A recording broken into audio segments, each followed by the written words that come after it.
Boa noite do Senhor para todos, amém? Eu estou achando um pouco alto aqui, não?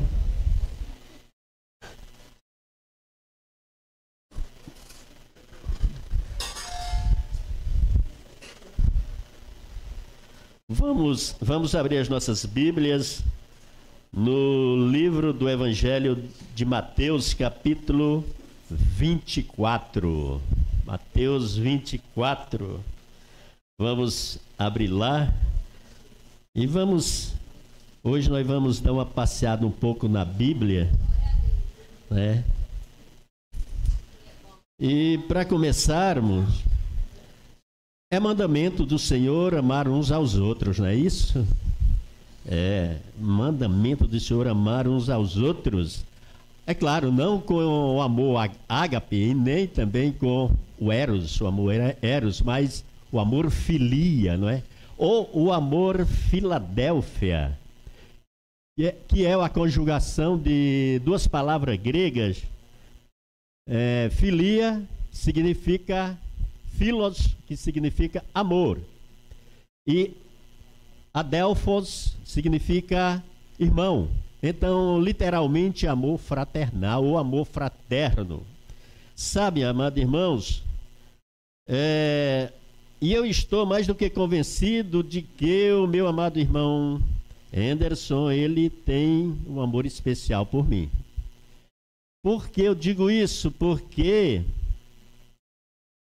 ele escolheu para mim um dos melhores pontos da Bíblia, né? Eu digo isso no sentido de interpretação dessa parábola que nós vamos ver hoje à noite, que é a parábola da figueira. Então, essa parábola, ela acontece, Jesus conta após algumas perguntas ou uma revelação de Jesus feita no início do capítulo. E aí surgem algumas perguntas e Jesus vai responder essas perguntas dos discípulos. E é interessante que no final ele conta essa parábola. Então, ela não é fácil de ser interpretada biblicamente e de acordo com o contexto bíblico. Por isso que eu digo que ele me ama muito, porque ele escolheu esse tema para mim, difícil. Ele me ama. E eu, preocupado com isso, também fui atrás de alguns comentários para não sair do contexto, né? Para falar dentro daquilo que Deus quer na sua palavra, que seja falado. E aí eu tenho um material também de um irmão nosso lá dos Estados Unidos, Ed Chloe é o nome dele, e eu achei todas as parábolas, mais menos a da figueira. E concluí também que ele me ama, mesmo distante assim, mas ele me ama. Mas vamos lá, né? Vamos continuar, vamos ler. Então, Mateus, no capítulo 24, e os versículos 32 e 33, que diz assim, eu vou ler na revista Almeida, a Nova Almeida atualizada, diz assim, aprendam a parábola da figueira. Quando já os seus ramos se renovam e as folhas brotam, vocês sabem que o verão está próximo. Assim também vocês, quando virem todas essas coisas, saibam que está próximo às portas. Deixa eu ler o 34 também. Em verdade lhes digo que não passará esta geração sem que tudo isto aconteça. Passará os céus e a terra, porém as minhas palavras não passarão. Eu gostaria de fazer uma oração inicial, vamos lá. Querido Deus, nosso Pai eterno, soberano, Senhor, obrigado por esse momento que o Senhor nos concede mais uma vez de estarmos juntos aqui aprendendo e meditando na sua palavra, em comunhão com os irmãos e em louvor ao teu nome. Pai Santo, nós agradecemos por tudo que o Senhor tem nos feito, abre as nossas mentes e coração e abençoa a sua igreja com a tua palavra cada vez mais. Pois é no sagrado nome de Jesus que nós oramos. Amém.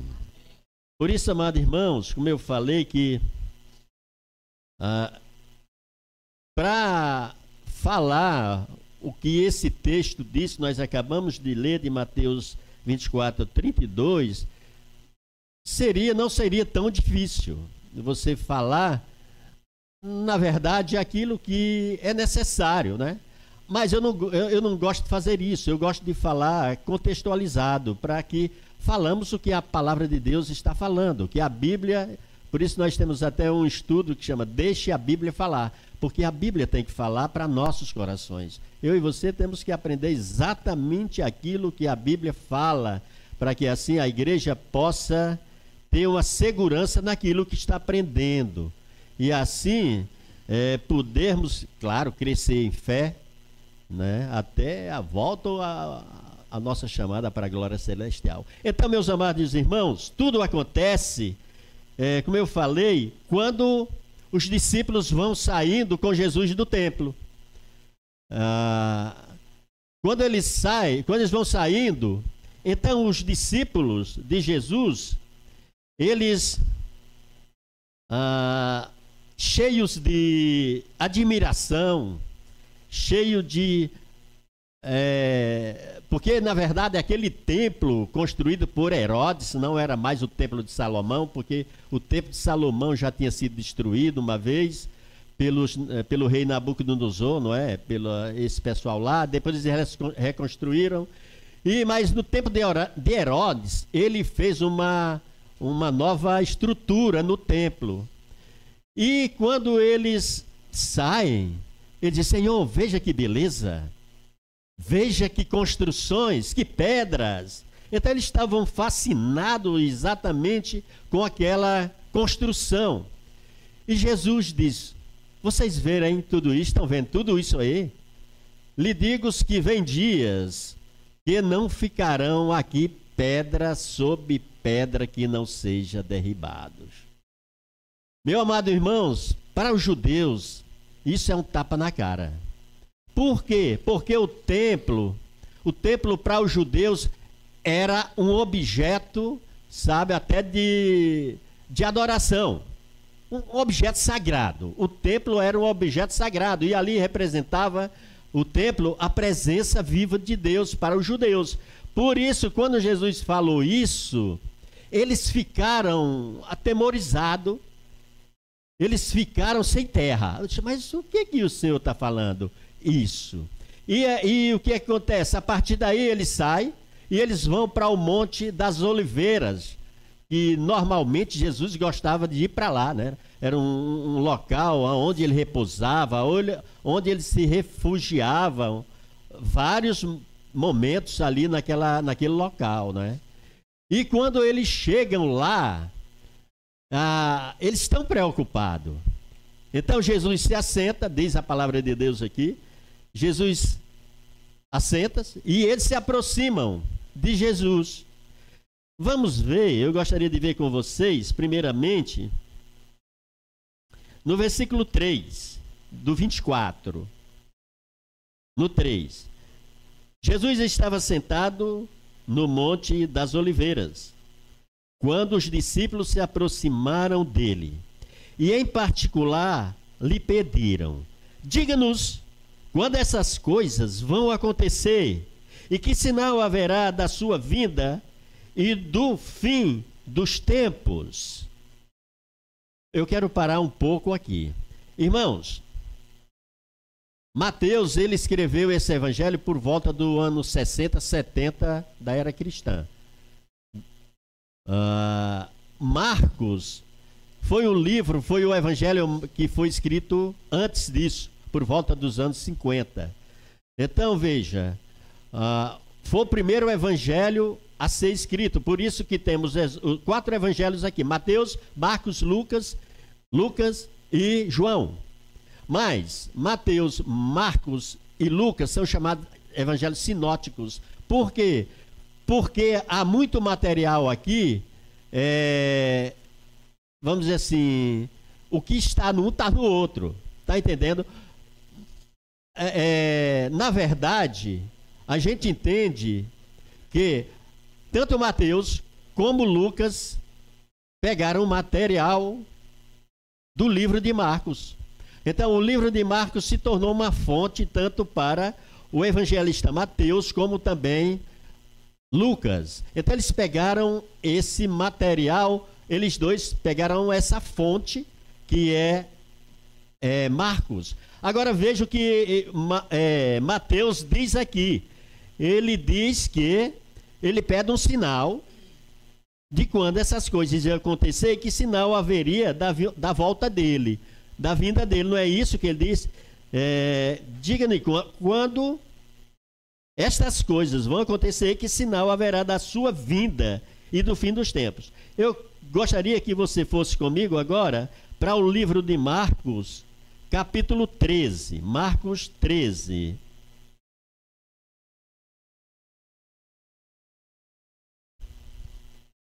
Marcos 13.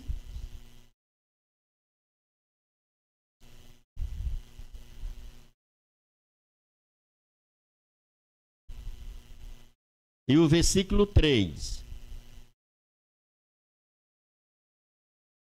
Que diz assim, todo mundo encontrou? Amém? Pronto, vamos lá. Ele diz assim, Marcos 13, 3. Jesus estava sentado no Monte das Oliveiras, diante do templo, quando Pedro, Tiago, João e André lhe perguntaram em particular: diga-nos quando essas coisas vão acontecer e que sinal haverá quando todas elas estiverem para se cumprir. Veja que há um detalhe contado, ou seja, a narrativa de Mateus há uma diferença, é diferenciada, não é? Do que Marcos está falando. Marcos, ele está narrando, ou seja, ele está sendo ditado pelo apóstolo Pedro.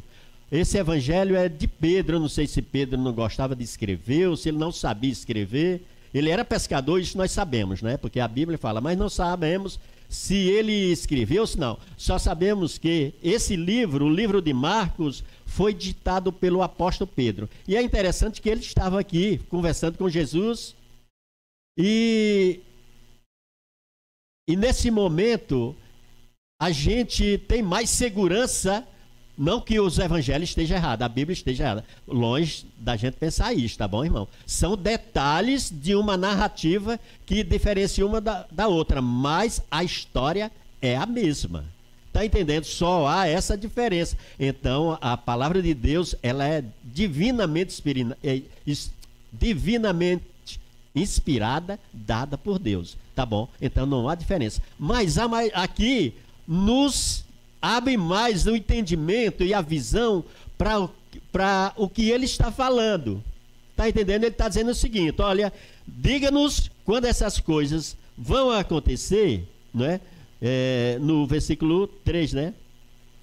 4. Diga-nos quando essas coisas vão acontecer, que sinal haverá quando todas elas estiverem para se cumprir. O que é isso? Então nós devemos pensar o que é que eles estavam querendo saber. Exatamente o que Jesus havia dito, que ali não ficaria no templo pedra sobre pedra. Sabe, esse capítulo 24 é mal interpretado vamos dizer assim, pelas religiões, pelo mundo religioso. Por quê? Porque eles aplicam como sendo o fim do mundo, a volta de Cristo. Irmãos, o capítulo 24 de Mateus fala sobre a destruição do templo em Jerusalém. Embora que haja uma evidência clara da volta de Cristo. Mas, como nós lemos lá no 32, 33, que ele diz que não passaria aquela geração sem que tudo aconteça. Então, nós estamos vivendo no ano o quê? 2024. Então já faz quase 1000 anos, não é quase 1000 anos? Ou 2000 anos, 2024, né? Desculpa. Quase 2000 anos que eles falaram isso e Jesus não voltou. Então a gente tem, e ele diz, não passará aquela geração, não essas gerações. Então nós precisamos entender exatamente isso para a gente não falar aquilo que a Bíblia não está falando. É detalhe para a gente cair no erro de comentar algo fora da Bíblia. E dizer que a Bíblia, e afirmar que a Bíblia está falando aquilo, quando na realidade não está. O que Marcos está dizendo aqui, ele está dizendo que sinal haverá de quando todas essas coisas, não ficará pedra sobre pedra, não. E, aliás, não é isso? Diga-nos quando essas coisas vão acontecer e que sinal haverá quando todas elas estiverem para se cumprir. Irmãos, olha, assim para o nosso bom aprendizado das Escrituras Sagradas, a gente precisa ter também conhecimento dela e aplicar a nossa vida em estudo particular e aquilo que for necessário, aquilo que você não entender, se certificar com pessoas que é confiável, para que assim a gente não corra o risco de estar falando e aprendendo coisas, vamos dizer assim, fora do plano de Deus, fora da vontade de Deus. Por isso que eu digo, eu vou só abrir aqui um leque, um pouquinho, não vou sair, mas é dentro do assunto, até assim para a gente ter cuidado quando nós vamos ler a Bíblia, não é?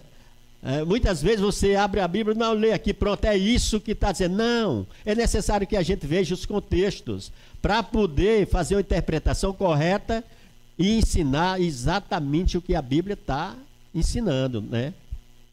Mas nós, muitas vezes, acomodados que somos, então costumamos sempre ouvir e pronto, e dizer, não é verdade. Por exemplo, há pelo menos 5 lentes, eu chamo 5 lentes perigosas, e que se contradiz muitas vezes, e que nós precisamos ter cuidado quando estamos diante dessas lentes. Eu chamo lentes negativas. Tem coisa boa? Tem, quando fala a verdade e quando ela é alinhada com a palavra de Deus, mas quando é desvinculado dela, então é problema para as nossas vidas, nós não podemos dar crédito. E como eu falei, há 5 lentes, a primeira dela, que nós precisamos ter cuidado, é a lente da sociedade. Essa lente é muito perigosa quando nós, assim, aceitamos ela de qualquer forma. Ah, não, o pessoalzão está falando, então é verdade. Porque aqui está dizendo, não, pode ter certeza que a maioria dos pregadores denominacionais vão dizer que é a volta de Cristo, Cristo está voltando, e há um sinal, todos os sinais aqui do capítulo 24 é a respeito da volta de Cristo. Aí eu digo, então tudo bem, eu vou falar para outras pessoas que é exatamente isso. Mas eu estou falando através de uma lente da sociedade e está distorcida de acordo com a verdade bíblica. Por isso que nós precisamos retirar essa lente perigosa das nossas vidas, não é? E outra lente também que influencia muita gente é a lente da família.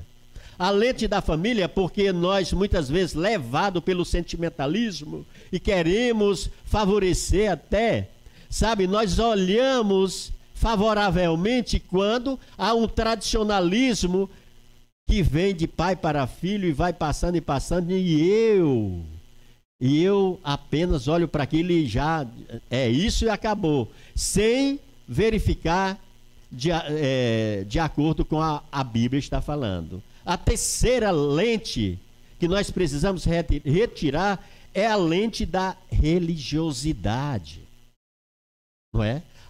Essa é perigosa, é uma lente quando ela está distorcida, cheia de má influência, cheia de contradições, heresias bíblicas. E sabe o que acontece muitas vezes? Eu não quero nem saber. Não, o meu pastor falou, está falado.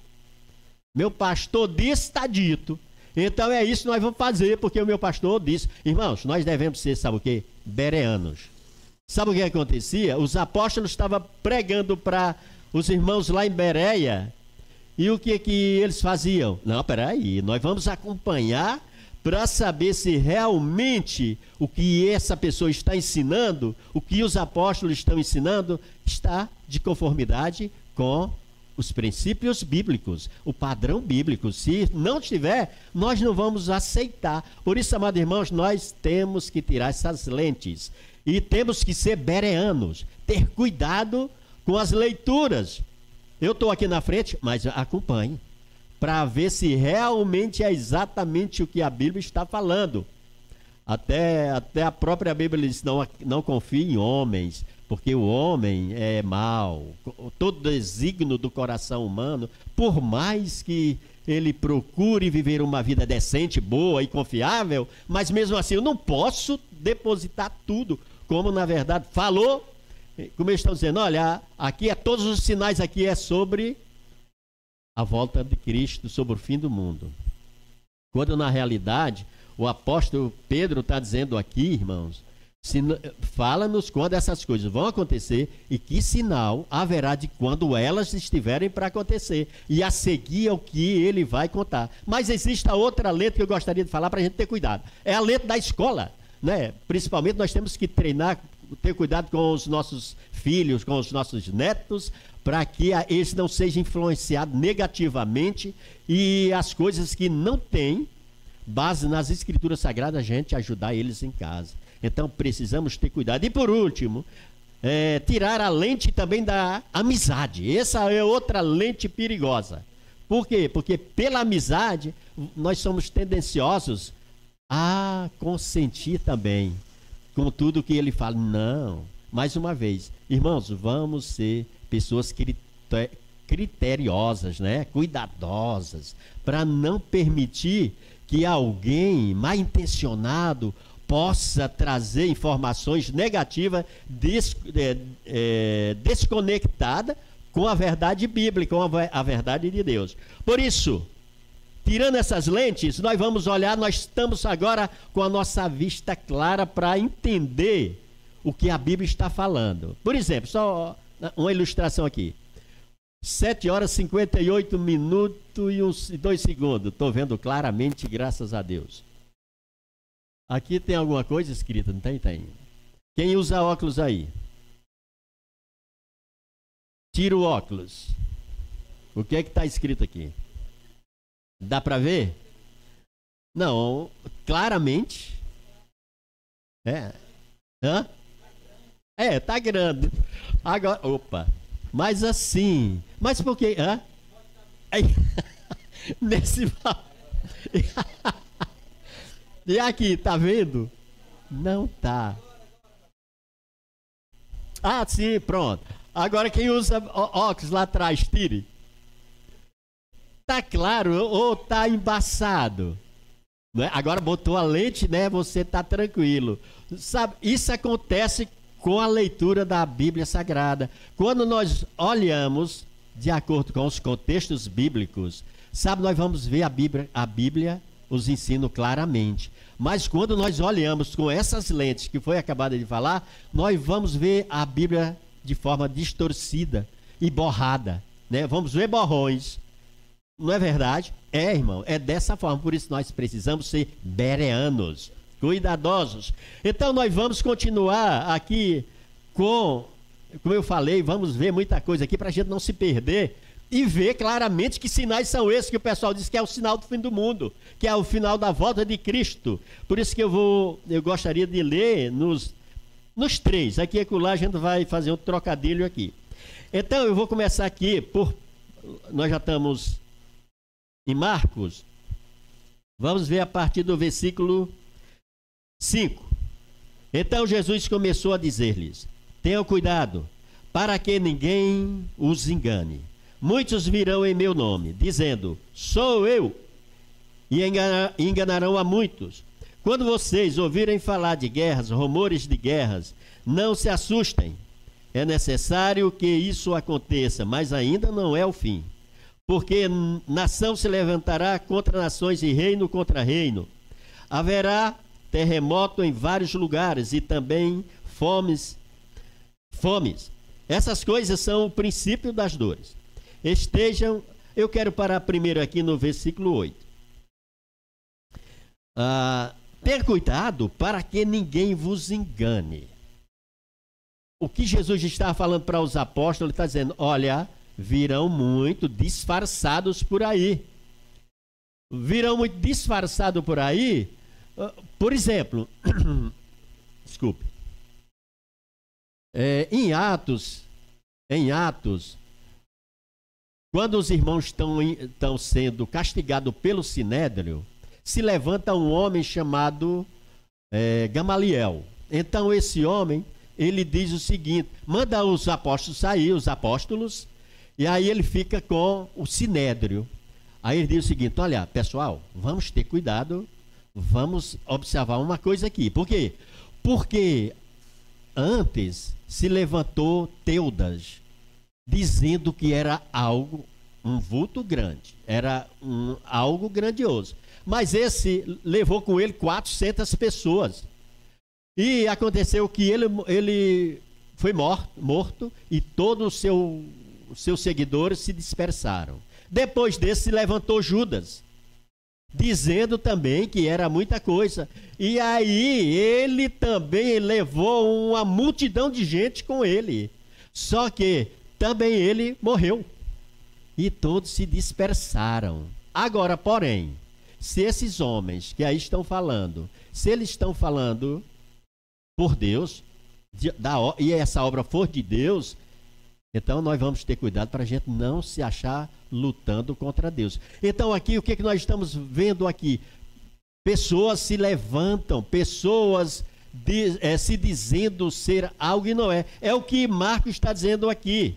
Ele está dizendo que muitas pessoas se levantariam dizendo que era Cristo, que era o fim, que era isso e o outro. E ele está dizendo: não confie. São hipócritas, são pessoas falsas, são falsos ensinadores, falsos mestres, né? Aí no versículo 9: estejam de sobreaviso, porque as pessoas os entregarão aos tribunais e às sinagogas. Vocês serão açoitados e por minha causa serão levados à presença de governadores reis para lhes servir de testemunha. Onde é que nós vemos isso? Aonde é? No livro de Atos. Os apóstolos sendo perseguidos, levados à presença de reis, e por causa do testemunho de Jesus, com exceção de João, não é? Todos os apóstolos foram mortos. A começar, o primeiro mártir, né, do cristianismo foi Estevão. E daí muita gente foi castigada. Então ele está falando o que Pedro e os outros pediram para ele falar, os sinais que haveria da destruição do templo em Jerusalém. E aí segue, né? Veja o capítulo, onde eu parei foi no 11.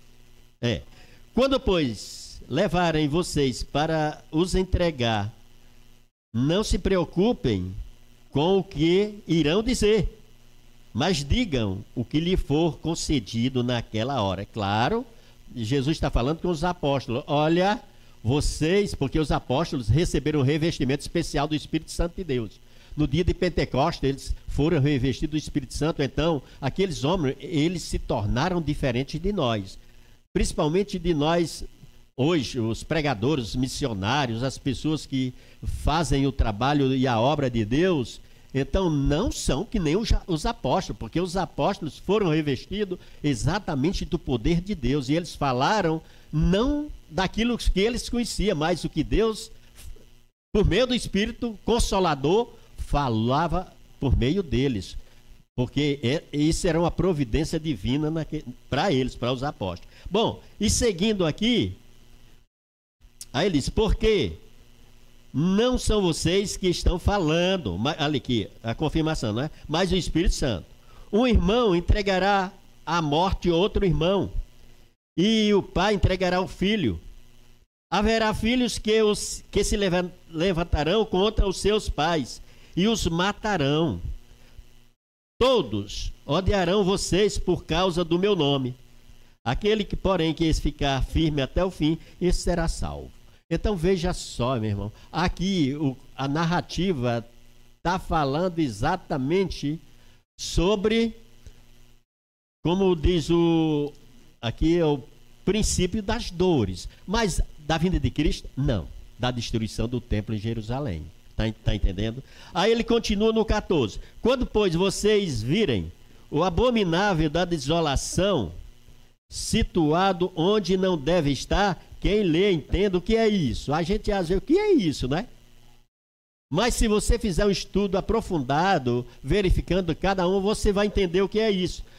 O que é esse abominável da desolação. E quem falou foi o profeta Daniel, lá no livro dele, numa profecia a respeito desse tempo. Agora, só para a gente concluir, aliás, só para a gente tirar dúvida e ficar sabendo, aí você tem que ir, sabe para onde? Para Lucas capítulo 21, vai lá em Lucas 21. Lucas 21. Lucas 21, né? Lucas 21.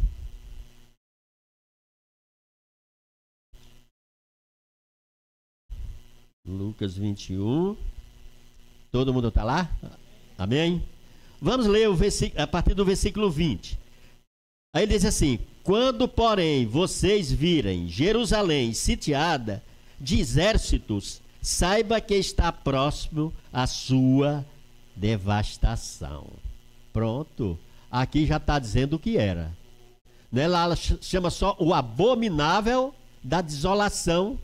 Tanto em Mateus como também em Marcos fala a respeito disso. Mas Lucas já esclarece muito bem o que abominável da desolação é esse. O que é? A destruição do templo e de Jerusalém. Que aqui só para a gente ter uma ideia, né? Antes dos anos 70, ou no ano 70, Jerusalém e o templo foi destruído pelo general Titus, né, que mais tarde se tornaria o imperador romano, que ele governava por 2 anos, depois seria morto, né? Então, por 2 anos ele reinou lá, mas ele direcionou um exército e destruiu Jerusalém, e o templo foi queimado e acabou a história, né? Queimado não, porque queimado foi Nabucodonosor, mas ele destruiu o templo, como Jesus havia falado que ali não ficaria pedra sobre pedra que não fosse derribado, né? Então o que estava acontecendo aqui?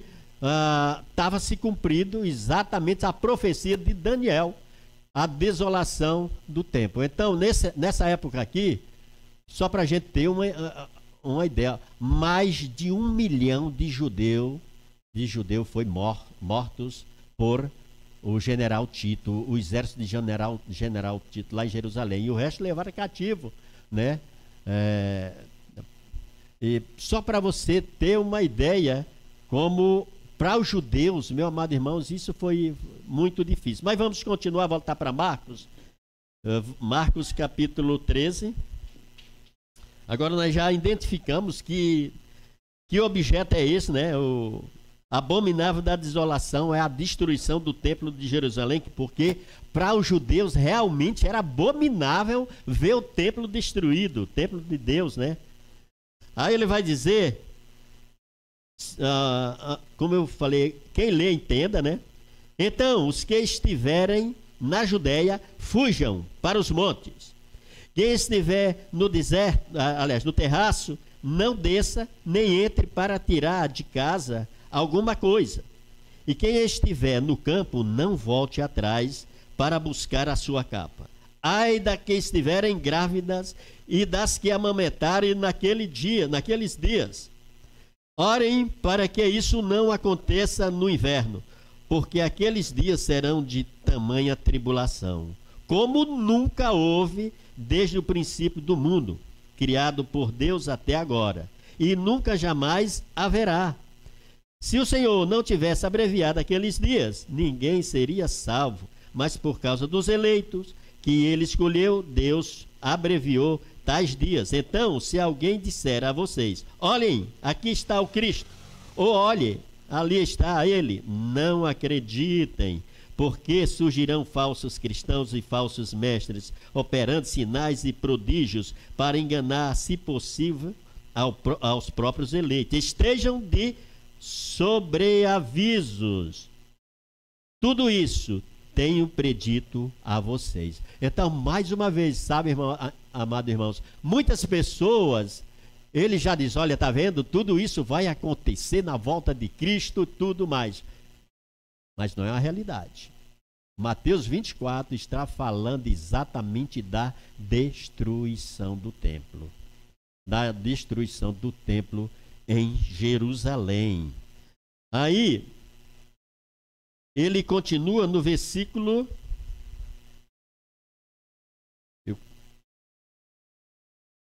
No versículo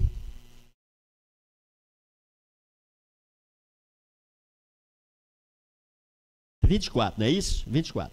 Mas, naqueles dias, após a referida tribulação, o sol escurecerá, a lua não dará sua claridade, as estrelas cairão do firmamento e os poderes do céu serão abalados. Então virá o Filho do Homem vindo nas nuvens com grande poder e glória.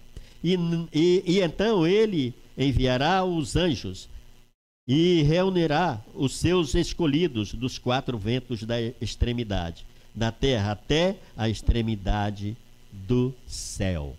Então veja bem, aí o que acontece? Aqui é a volta de Cristo? Está falando sobre a volta de Cristo? Pode ser. Pode ser. Mas muitos dizem que na realidade ele está usando uma figura de linguagem para comparar o terror que os judeus veem ou a permissão de Cristo sobre a destruição do templo em Jerusalém. Porque Jesus, claro, foi quem falou e permitiu que isso acontecesse. Bem, irmãos, isso será também na volta dele? Eu acredito que sim. Eu acredito que isso acontecerá na volta dele. Ele vai fazer isso. Ele vem sobre não é?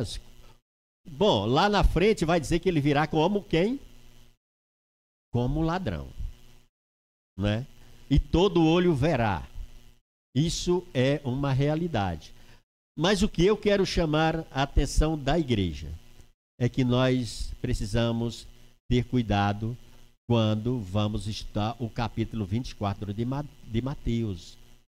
Não é? Então temos que ler associado os capítulos de Marcos 13, Lucas 21 e Mateus 24.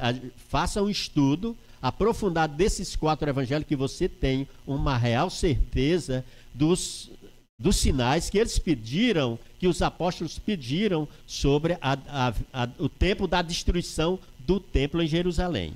Aí vamos voltar para Mateus, que eu quero concluir lá, no livro de Mateus.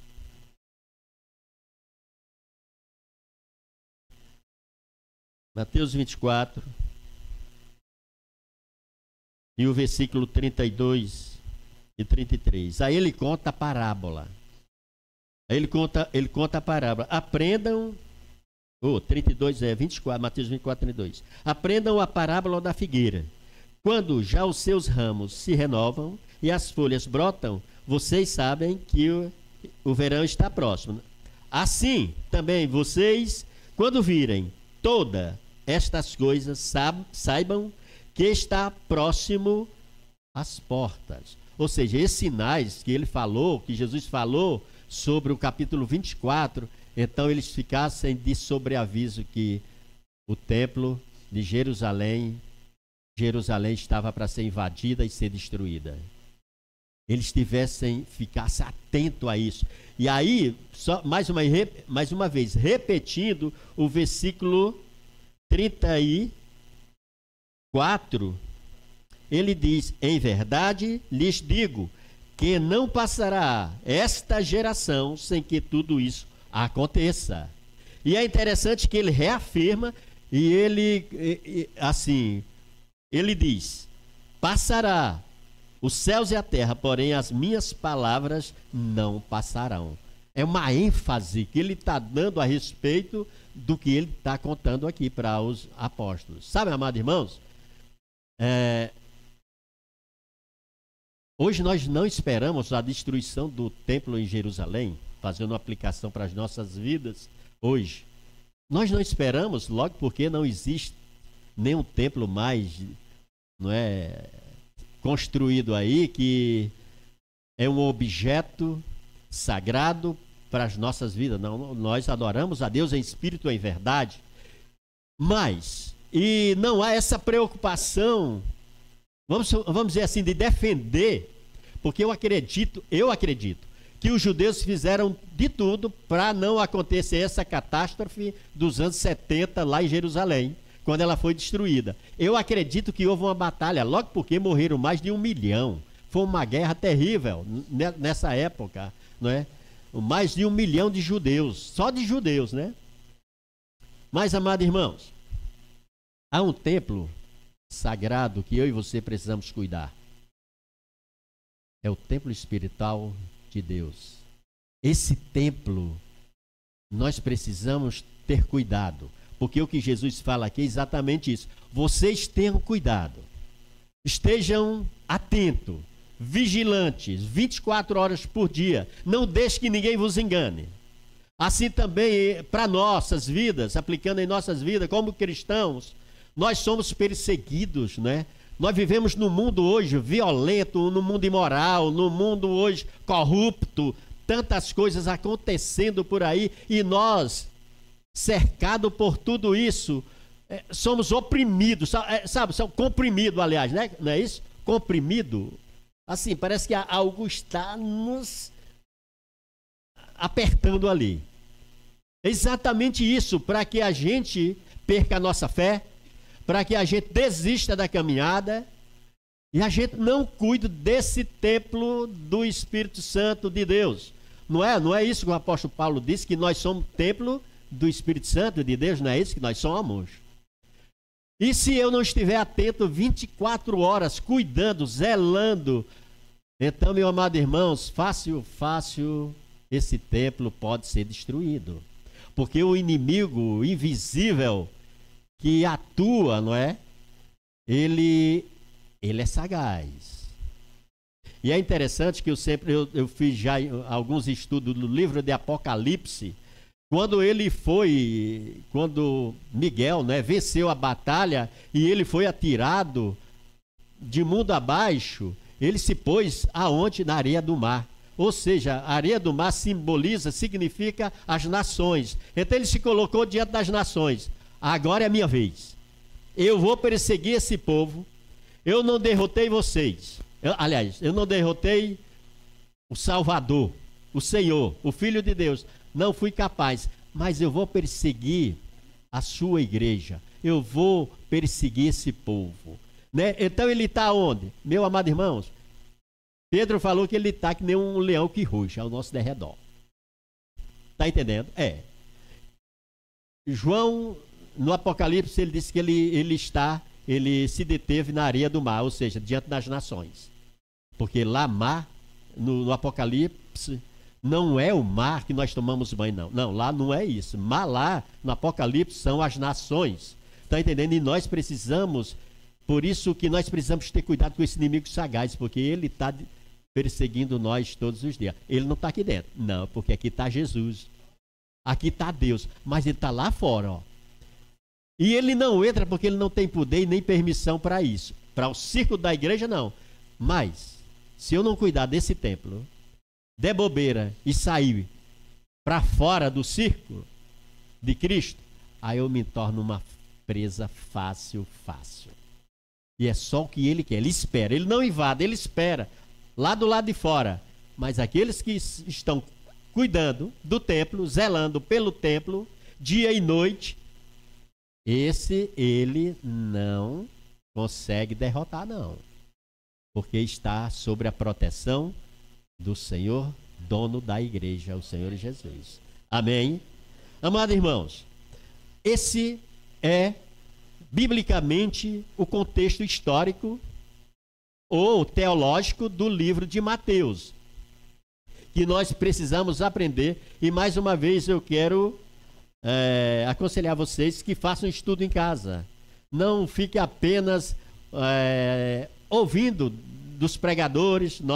Tudo bem que nós somos, eu acredito, confiáveis, né? Porque nós somos um povo claro, responsável, vivemos uma fé cristã ativa, fiel e temente diante do nosso Deus. Então nós não deturpamos a palavra de Deus de forma alguma. A gente procura o máximo falar a verdade para que a igreja seja abençoada. Mas mesmo assim, vocês precisam também trabalhar. Trabalhe, pegue essas passagens que eu dei aqui, né? Mateus 24, Lucas 21 e Marcos 13. Leiam, estudem, que nós vamos chegar a uma conclusão do que Jesus estava falando para os apóstolos, os sinais que nós vamos ter agora, uma certeza que ele estava falando exatamente da destruição do templo lá em Jerusalém. Amém? Tudo bem, pode ser considerado aqui alguns pontos à volta de Cristo. Sim, porque vai ser, acredito, dessa forma na volta dele. Ele vai enviar os anjos, vai colher, né? Se bem que, na verdade, todos ressuscitarão naquele dia e todos vão ao encontro do Senhor. Assim diz lá em Paulo aos Tessalonicenses.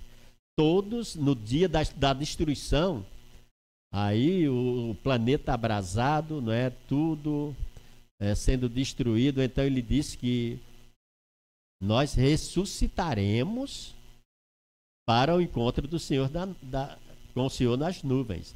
É um pouco diferente quando ele fala aqui. Então, a gente precisa pedir sabedoria a Deus, orar, para estudar o livro, como eu falei, o Mateus 24, o Marcos 13 e o Lucas 21.